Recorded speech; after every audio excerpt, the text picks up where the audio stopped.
విశ్వసనీయ వర్గాల ద్వారా వినిపిస్తున్న వార్త ఇది. ఇదే గనక నిజమైతే టాలీవుడ్లో మరో సెన్సేషనల్ సినిమా నిర్మాణానికి శ్రీకారం చుడుతున్నట్లే. ఇదే గనక వాస్తవ రూపం దాలిస్తే RRR తర్వాత మళ్ళీ టాలీవుడ్లో కొన్నాళ్ల పాటు సదా వార్తలు వినిపించే సినిమాకి అంకురార్పణ జరిగినట్లే. Power star Pawan Kalyan, mega power star Ram Charan కలిసి ఒకే సినిమాలో నటించడం అంటేనే సెన్సేషనల్ న్యూస్. మెగా ఫ్యాన్స్ని ఊపేసే వార్త. అలాంటి సినిమాకి పలు భారీ హిట్ సినిమాలు అందించిన రోబో శంకర్ దర్శకత్వం వహిస్తారు అంటే అది ఇంకా సెన్సేషనల్ న్యూస్ అవుతుంది. ఈ కాంబినేషన్ సెట్ చేయడానికి ఓ బడా తెలుగు నిర్మాత ప్రయత్నాలు ప్రారంభించారు. ఇందులో భాగంగా శంకర్ ఇప్పటికే చరణ్కి నిర్మాతకి నరేషన్ ఇచ్చేశారనే టాక్. ఇక పవన్ కళ్యాణ్కి నరేషన్ ఇవ్వాల్సి ఉంది. ఆయన ఓకే అనిస్తే చాలు, cinema okay అయిపోయినట్లే.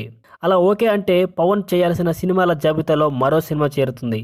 Ram Charan main hero అయిన పవన్ కళ్యాణ్కి కూడా పూర్తి నిడివి పాత్ర ఉంటుందని తెలుస్తోంది. ఇది గతంలో శంకర్ సినిమాల మాదిరి out and out commercial cinema. దీనికి గ్రాఫిక్స్ లాంటి భారీ హంగులు ఏమీ ఉండవు. అందువల్ల వీలైనంత త్వరగా ఫినిష్ చేయడానికి అవకాశం ఉంది. శంకర్ ప్రస్తుతం చేయాల్సిన ఇండియన్ 2 సినిమా ఆగింది.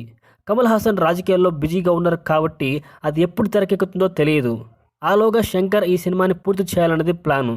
సో ఇదే కనుక నిజమైతే RRR ఆచార్యాల తర్వాత చరణ్ చేయబోయే సినిమా ఇదే అవబోతుంది.